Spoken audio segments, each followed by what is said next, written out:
India's number 1 varicose veins hospitals ఐబీసీను సంప్రదించండి. మీ నొప్పి లేని ప్రయాణాన్ని ప్రారంభించండి.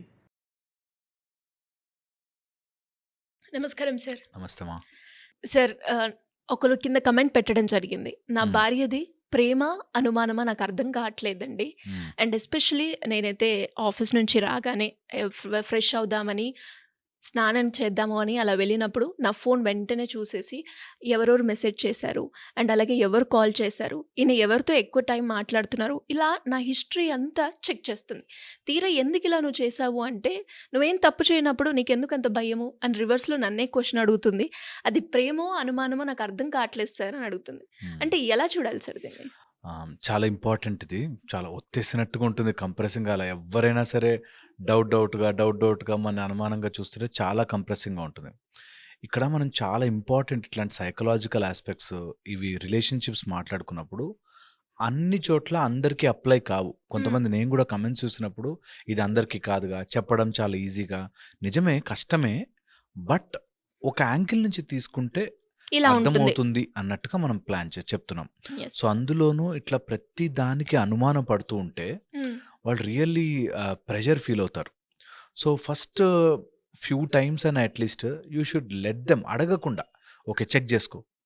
ఏమవుతుంది అడిగామనుకో, ఎందుకు చెక్ చేసావు, నువ్వు ఎందుకు చెక్ చేసావు, ఎందుకు అడుగుతున్నాడు, Something is there. సంథింగ్ ఏదో అనుమానం ఉంది అన్నట్టుగా ఫీల్ తయారవుతుంది. వస్తుంది.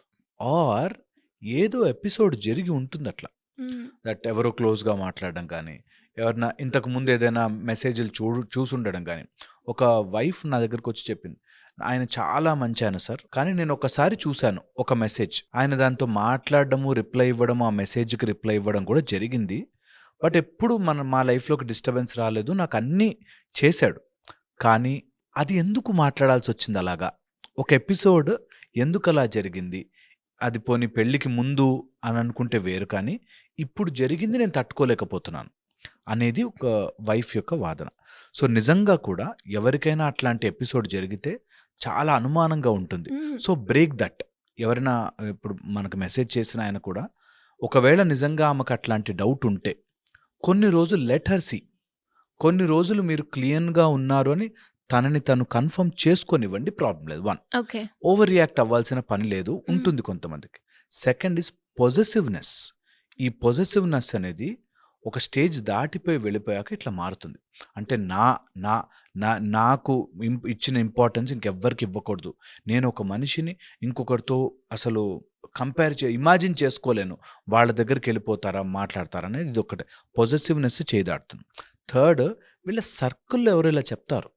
ఓకే, ఈ సర్కిల్లో ఎలా ఉంటుంది, ఫ్రెండ్స్ వీళ్ళలో ఒక నలుగురు, నేను ఇట్లాగే మా ఆయన ఫోన్ కూడా చెక్ చేయను, మా ఆయన ఎక్కడికి వెళ్తున్నాడు అడగను, సో అందుకనే ఆయన బయట ఎవరితోనూ రిలేషన్షిప్ పెట్టుకున్నాడు అనేది ఒకటి వచ్చాక వీళ్ళకి అనుమానం స్టార్ట్ అవుతుంది. మనం అప్పుడప్పుడు చెక్ చేయాలి, లేకపోతే మనం గ్రిప్లో పెట్టుకోవాలంటే కొంచెం అలా అనుమానంగా చూడాలి, అడగాలి. ఈ టైప్లో సమ్ సొసైటల్ ప్రెషర్స్ వల్ల ఆర్ తెలుసుకుని పక్కన వాడితే ఎవరితో రిలేషన్లో తెలుసుకుని అది ఇబ్బంది పడతారు. సో అందుకని అట్లా ఎవరైనా వీళ్ళకి ఫీడింగ్ ఇస్తున్నారా అన్నది కూడా తెలుసుకోవాలి. దాని తర్వాత ఎప్పుడైనా ఇట్లాంటి ఎమోషనల్ డిస్టర్బెన్సెస్ వస్తే SIT with them and talk. మ్మ్. నిజంగా కూర్చోబెట్టి ఏమవుతుంది ప్రాబ్లం, ఏమై ఉండొచ్చు, నేను ఏమైపోతాను ఇక్కడి నుంచి, ఏం చేస్తా వెళ్ళి, ఏం చేస్తే నీకు ఇబ్బందిగా ఉంటుంది, what is your imagination in your mind which is causing all this, నీ మైండ్లో నువ్వు ఏం ఊహించుకుని ఇలా బిహేవ్ చేస్తున్నావు అన్నది కంపల్సరీగా అడగాలి, మాట్లాడుకోవాలి, డిస్కస్ చేసుకోవాలి. ఎప్పుడైతే ఆ కమ్యూనికేషన్ గ్యాప్ వస్తుందో ఇట్లాంటివి ఎక్కువ అయిపోతుంటాయి, పెద్దగా అవుతుంటాయి. దాని తర్వాత దే విల్ లింక్ ఇట్. తెలుసా, ఈరోజు ఫోన్ చూశారు, ఏదో మెసేజ్ డిలీటెడ్ ఉందనుకో, ఈ మెసేజ్ ఎందుకు డిలీట్ చేసావు, ఈ మెసేజ్లో ఏముంది, ఈ టైప్లో Questions. చాలా మంది వస్తారు మా దగ్గరకు. వచ్చేవాళ్ళు కూడా, ఇంకా నేను ఓన్లీ కౌన్సిలింగ్ చేస్తూనే టాక్సే ఎమోషనల్ థెరపీ, సైకియాట్రిక్ వార్డులోకి వెళ్ళిపోయిన వాళ్ళు, సైకియాట్రిక్ ప్రాబ్లమ్స్ వచ్చేసిన వాళ్ళు, డిప్రెషన్ వచ్చేసిన వాళ్ళు, ఎమోషనల్ డిస్ఫంక్షన్స్ అయిపోయిన వాళ్ళు ఉన్నారు. మ్మ్. వీళ్ళు ఒక ఎపిసోడ్ ఏదో ఉంటుంది, ఆ ఎపిసోడ్ని పట్టుకుని దానికే స్టిక్ అయిపోయి ఉంటారు. ఇది వాళ్ళకి ఎలా చెప్పాలంటే, నీ హెల్త్ పాడవుతుంది అన్నది ఒక ప్రొఫెషనల్తో చెప్పించగలగాలి. ఎందుకంటే ఈ అనుమానం వచ్చి they are not at rest. మీరు గమనించండి, మొత్తం మన స్పిరిచువల్ ప్రాసెస్ అంతా కూడా మ్మ్. ప్రశాంతత కోసం. ఈ ప్రశాంతత అనుమానం అనే ఒకటి వచ్చిన తర్వాత ఉండదు. మైండ్ అసలు పీస్ఫుల్గా ఉండదు. ఇప్పుడు ఏం చేస్తున్నాడు, నాకు తెలియకుండా ఫోన్లో మాట్లాడేస్తున్నాడా, బయటకు వెళ్ళి ఇప్పుడే ఇలా లోపలికి వచ్చాడు అప్పుడైనా మాట్లాడా, ఈ టైప్లో అనుమానం వచ్చేస్తుంది. ఓకే, సో అందుకని అనుమానం వల్ల మన ఆరోగ్యం పాడవుతుంది కానీ అవతల వ్యక్తిని మార్చలేము. నిజంగా నువ్వు అనుమానం పెట్టి రెస్ట్రిక్ట్ పెట్టి అన్నిటినీ హైడ్ చేసావు అనుకో, రేపొద్దున అవును అని తెలిసి ఏం చేయగలం? అందుకని ఆ ప్రెషర్ దాంట్లోకి వెళ్ళొద్దు. సో ఏమన్నా ఉంది, నిజంగా ఏదైనా బయటపడింది, నిజంగా ఏదైనా తప్పు అని చేశాడు, you should be ready to face all that. ఎప్పుడైనా సరే ఇది ధైర్యముగా ఫేస్ చేసుకునే సిచ్యువేషన్స్. కానీ నేను అనుమానం చేశాను, మొగుడి మీద ప్రెషర్ పెట్టాను, సరే కొన్ని రోజులు మానేశాడు, కొన్ని రోజులు డిస్ట్రాక్ట్ అయిపోయాడు, మళ్ళీ వచ్చే ఛాన్స్ ఉంటుంది కదా. So correct from there. నేను ఎలా ఉంటే మా ఆయన ఇంకా బయట చూడాల్సిన అవసరం ఉండదు, ఆర్ ఇలాంటి పిచ్చి పని చేయాల్సిన అవసరం ఉండదు, ఆర్ అనుమానంగా ఎవరితోనో మాట్లాడాల్సిన కర్మ ఉండదానికి అనేది ఒకటి. నేను కొంతమంది హస్బెండ్స్ని చూశాను ఇట్లాగా, వేర్ వాంటెడ్లీ నా ప్రొఫెషన్ గాను నేను మాట్లాడతాను, లేదా నేను చేసే పని అలాంటిది, నా కొలీగ్స్ కొంతమంది లేడీస్ ఉంటారు, వాళ్ళతో మాట్లాడాల్సి వస్తుంది, దీనికి ఎందుకు ఎంత సీన్ చేస్తామని ఫోన్ దాచిపెట్టేస్తాను. ఇంకా అది పైలప్ అయిపోతుంది, ఇంకా ఇంకా ఎక్కువైపోతుంది. ఒకవేళ వాళ్ళు ఫ్రాంక్గా తప్పు చేస్తే ఇది రియల్గా మేక్ సెన్స్ దట్ ఆమె అంత బాధపడ్డము, ఆ లేడీ అంత అనుమానంగా చూడడము, ఇట్ మేక్ సెన్స్. ఎప్పుడైతే మనం అట్లాంటిది లేదో లెట్ ఇట్ ఫ్రీ. ఆ ఫోన్ని పక్కన పెట్టి ఆమెకు అనుమానం ఉన్నా సరే ఒక 10 times 20 times చెక్ చేసుకొనివ్వండి, తప్పులేదు.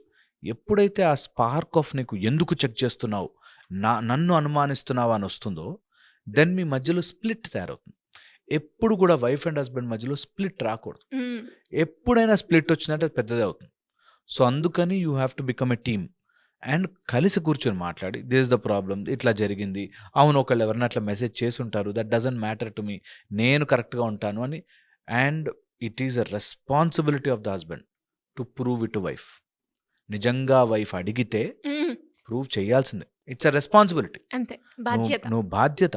నువ్వు ఒక నమ్మి నీ కోసం ఒక ఆవిడ వచ్చి నీకు సర్వస్వం ఇచ్చి నీతోనే ఉండి నీ పిల్లలు కని నీ బాధ్యతలు పంచుకునే దాంట్లో ఉంటే, అలాంటి ఆమెకు అనుమానం వస్తే చెప్పాలి, ఎందుకు అలా బిహేవ్ చేసావు చెప్పు, answer. It should be your responsibility. అరే నేను చెప్తాను, నేను ఇలా అవుతుంది అని చెప్తాను అన్నది చాలా చాలా ముఖ్యమైన విషయం. సో అందుకని చెప్పండి, తప్పే లేదు. భార్య అడిగితే నా భార్య నా మీద అనుమానపడుతుంది, అనుమానపక్ష అవసరం లేదు. అంత దాచిపెట్టుకునే పని ఏదైనా చేస్తున్నావు అంటే అది దాచిపెట్టుకునే చీకటి పనే అవుతుంది. ఎంత చేసినా ఈమెకు అర్థం కాదండి, ఈమెను టార్చర్ భరించలేము, ఈమె ఇట్లా చేస్తుంది అట్లా చేస్తుంది అంటారు. ఏది చేసినా she's your Lakshmidevi, she's your part, she's your half. You have to face it. అది ప్రతి మ్యారేజ్ అయిన ప్రతి భర్త తెలుసుకోవాలి, గుర్తుపెట్టుకోవాలి. దట్ నా వైఫ్ అది నన్ను అడగకపోతే ఎవరిని అడుగుతుంది? నీ మీద అనుమానం వచ్చి పక్కింటోడిని అడిగితే బాధ. నిన్నే ఎందుకు ఇట్లా చేస్తున్నావు అని అడిగే స్వేచ్ఛ నువ్వు ఇవ్వాలి. నీ ఫోన్లో నేనేమో చూశాను, ఏంటది అంటే నా ఫోన్ చూస్తావా అని ఎగురుతున్నావు అంటే రాంగ్. ఏమవుతుంది? నా భార్య నా ఫోన్ చూస్తే ఏమవుతుంది? వీ హెవ్ సీన్ లైఫ్ని ఇన్నేళ్లుగా బ్రతుకుతున్నాము, నా భార్యకి నా మీద అనుమానం వస్తే తీరుస్తా, అవునా అట్లానా, దా come on let's do it. And ఆ స్పేస్ కూడా వైఫ్ ఇవ్వగలగాలి. దట్ ఓకే, నిజంగా ఏదైనా తప్పు పని చేసేది ఉంటే నా దగ్గర చెప్పుకోకుండా దాచిపెట్టుకునే చేసే పని, ఆ స్పేస్ నేను ఇచ్చాను అంటే, దాచిపెట్టుకునేలాగా బిహేవ్ చేసే ప్రెజర్ నేను పెట్టాను అంటే నేను కూడా ఎక్కడో తప్పున్నాను అనే స్టెప్ బ్యాక్ కూడా వెయ్యాలి. దట్ నేను ఒక మనిషి నాకు చెప్పుకోలేక దాచిపెట్టుకున్నాడు అని. అది ఏ సందర్భాల్లో అవుతాయి సార్? చాలా సందర్భాలు తెలుసా. మనం ప్రెషర్ పెట్టి ప్రతి దానికి అనుమానం ఉంటే ఇంకా మామూలు విషయాలు కూడా చెప్పరు. నీకు చెప్తే ఏదైనా సింపుల్ విషయము, ఈరోజు ఇలా జరిగింది తెలుసా, ఎందుకు చేశారు మీరు అలాంటి పని, మనకు ఎంతమంది ఎంత ఉన్నారు తెలుసా, మన పరువు ఏం కావాలని ఓవర్గా రియాక్ట్ అవుతున్నాను అనుకో. ప్రతిదీ ఏం చెప్పినా ఇంత రియాక్ట్ అవుతుంది, చెప్పను. నిజంగా ఇలా ఉన్నాయి సిచ్యువేషన్స్ దట్ ఒక సైడ్ కాదు, ఒక సైడ్, బోత్ సైడ్స్, టీంలో ఇద్దరు కూడా ఫాల్ట్ ఉంటుంది. సో అందుకని యాక్చువల్గా కౌన్సిలింగ్ మేము చేసే దాంట్లో అదే ఇంపార్టెంట్. దట్ వద్దులమ్మా అట్లా ఉండదు, నువ్వు ప్రెషర్ పెట్టకూడదు, అలా నువ్వు ఇలా బిహేవ్ చేయకూడదు, ఇలా ఉండాలని ఎంత చెప్పినా వాళ్ళు ఒక మైండ్ సెట్లో ఉండిపోయి ఫిక్స్ అయిపోతారు. అండ్ మారడానికి ట్రై చేయరు. వాడిదే తప్పని ఒప్పించు.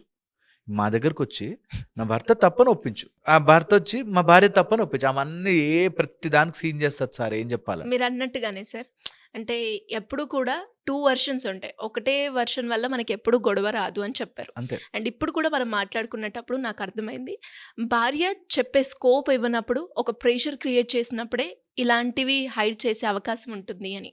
అండ్ అలాగే ఇలా హైడ్ చేశాము అని అడిగినప్పుడు, నా భార్యనే కదా, నేను ఆ స్పేస్ ఇచ్చి క్లియర్ చేద్దాము అనకుండా నన్ను అడిగింది, నన్ను అనుమానిస్తుంది అన్న ఈ 2 వెర్షన్‌లోనే ఇక్కడ డిస్టర్బెన్స్ క్రియేట్ అవుతుంది అని అర్థమైంది. ట్రూ. అంటే ఎలా మనం క్లియర్ చేయాలి ఇక్కడ? ఇప్పుడు వెరీ ఇంపార్టెంట్ ఇందులో డైరెక్ట్ బ్యాడ్, ఇండైరెక్ట్ బ్యాడ్ అని 2 ఉంటాయి. హ్మ్. ఇప్పుడు వాడు నిజంగా చెడ్డవాడు. నిన్ను హాని చేయడానికి, ఆస్తి కొట్టేయడానికి, లేకపోతే నిన్ను రోజొచ్చి తాగి కొట్టడానికి, లేకపోతే really person itself is bad అనుకోండి. హ్మ్. వాడిని మార్చలేమింకా. నువ్వు ఊరికే ప్రెషర్. అలాంటి వాడిని డీల్ చేసే పద్ధతులు లీగల్ సిస్టము, మనకి పోలీసు వ్యవస్థ, లేకపోతే దాన్ని పంచాయతీ పెట్టి తేల్చుకోవడము, పెద్దవాళ్ళని పిలవడం, ఇది ప్రాసెస్. హ్మ్. The other process indirect bad. ఆయన తప్పు చేస్తాడేమో అనుకుని నువ్వు బాధపడ్డావు. హ్మ్. ఇండైరెక్ట్‌లీ. ఆయన లేజీగా ఉన్నాడు అనుకో. ఒక కపుల్ తెలుసు నాకు. అతను సండే ఎంజాయ్ చేస్తాడు. లేజీ ఉంటాడు. ఓకే. ఊరికే అన్నీ ఒకేసారి సర్దేసుకోవడం గాని లేజీ ఉంటాడు. ఆ లేజీనెస్ ఈమె తట్టుకోలేదు. Indirect bad. ఆయన డైరెక్ట్‌గా హార్మ్ చేయడు. But okay. అదొక ఇరిటేషన్ వాళ్ళకి. సో, అలాగే ఇండైరెక్ట్ బ్యాడ్ పీపుల్‌ని మనం కొంచెం వాళ్ళ ఫ్రీ టైమ్ అది అనేది మనం అర్థం చేసుకుంటే, ఆ ఇండైరెక్ట్ బ్యాడ్ ఎఫెక్ట్స్ మన మీద పడకుండా ఉంటాయి. ఆయన ఫోన్ చూపిచ్చాడు. దానివల్ల ఓకే. నిజంగా హార్మ్ లేదు. ఇంటికి అన్నీ చేస్తున్నాడు. మీతో బాగుంటున్నాడు. సినిమాలు తీసుకెళ్తున్నాడు. ఫ్యామిలీతో హ్యాపీగా ఉంటున్నాడు. ఆయన ఫోన్‌లో ఏమి నువ్వు 4, 5 సార్లు చెక్ చేసినా దొరకలేదు. అయినా కూడా ఎందుకు అని ఇండైరెక్ట్ బ్యాడ్ మనకి మనం ఇన్ఫ్లిక్ట్ చేసుకోకూడదు. హ్మ్. సో, ప్రాబ్లమ్‌ని క్రియేట్ ప్రాబ్లమ్‌ని క్రియేట్ చేసుకోకూడదు. సో, అది వెరీ, వెరీ ఇంపార్టెంట్. సబ్‌స్టాన్షియల్‌గా ఎవిడెన్స్ దొరికింది. నేను ఇట్లాగే ఉంటానంటున్నాడు. Direct bad. హ్మ్. సో, ఈ రెండిటి మధ్యలో డిఫరెన్స్ తెలుసుకోకపోతే ఆ ప్రెషర్ క్రియేట్ అయ్యి you will have lot of trouble. So, అందుకని ఎవరైనా ఇట్లాంటి కన్‌ఫ్యూజన్‌లో ఉంటే ఆర్ అనుమానము అనే భూతము మనలోకొస్తే, ఆ భూతానికి మనం చెప్పాల్సింది, బాబు నేను చెక్ చేసుకుంటా. ఒక 4 సార్లు అడుగుతా, మాట్లాడతా, తెలుసుకుంటా. నిజంగా ప్రాబ్లమ్ ఉంది, ఆయన మోసమే చేయాలనుకున్నాడు, ఇంకో రిలేషన్‌షిప్‌లోకి వెళ్ళిపోయాడు, లేదా తప్పుడు పనులు ఏమైనా చేస్తున్నాడు. నేను డీల్ చేసే ధైర్యం తెచ్చుకుంటా. ఎలా డీల్ చేస్తామండి? 10 ఏళ్ల నుంచి ఉంది. నా పిల్లల ఫీజు ఆయనే కడుతున్నాడు. ఈ టైప్‌లో కారణాలు చెప్తా. బయటికి రాలేరు. లోపల ఉండలేరు. ఆయన మనకు తగ్గట్టుగా బిహేవ్ చేసేస్తే బావుంటుందని చెప్పి, మీరేమైనా మ్యాజిక్‌లు చేయొచ్చు కదండీ! తంత్రాలు చేసేయొచ్చు కదండీ! ఈ టైప్‌లో వస్తారు. అవి జరగవు. మీరు మీ ఓన్‌గా దీన్ని ఎట్లా కరెక్ట్ చేసుకోవాలి? చేసుకోవాలి. ఎలా ఫేస్ చేయాలి? ట్రూ. ఎలా సాల్వ్ చేయాలి? ఎలా తట్టుకుని నిలబడాలి? ఇవి ప్రాసెస్‌లు. అంతే తప్ప కన్‌ఫ్యూజ్ అయిపోయి, ఆ గొడవలో నేనింతే, నేనిలాగే ఉంటాను, అయ్యో! అని బాధపడితే, ఒక తల్లొచ్చి ఆమెను హగ్ చేసుకొని, ఊరుకో నాన్న, అంత సీన్ లేదక్కడ. అంత ఎమోషనల్‌గా మనం డైవర్ట్ అవుతున్న కొద్దీ bad things keep on happening to us. ఇది చాలా ఇంపార్టెంట్ అర్థం చేసుకోవడం. సో, అనుమానం వస్తే తీర్చాల్సిన బాధ్యత భర్తకి భర్తది ఉంది. ఉంది. అండ్ నీకొచ్చి చెప్పుకునేంత ప్రేమ స్వరూపంగా ఉంటే, అన్నిటికి నువ్వు ఎందుకు చేసావు అని కాకుండా, అరే మా ఆయన నాకు వచ్చి చెప్తాడురా బయటికి, టెన్షన్ వస్తాడు కదా అనే అన్న. దాంట్లో ఉంటే నిజంగా రిలేషన్షిప్ బాగుంటుంది. True sir. ఈ 2 రాని చోటే డిస్టర్బెన్స్ కాంబినేషన్ అనేది. డిస్టర్బ్ అయినప్పుడే అన్ని రిలేషన్స్ ఇంతే. ట్రూ. 99% రిలేషన్షిప్స్ పాడవుతున్నాయంటే కారణం ఇదే. చెప్పుకునే స్పేస్ ఇవ్వరు. చెప్పుకున్న కమ్యూనికేషన్ ఉండదు. అర్థం చేసుకోరు.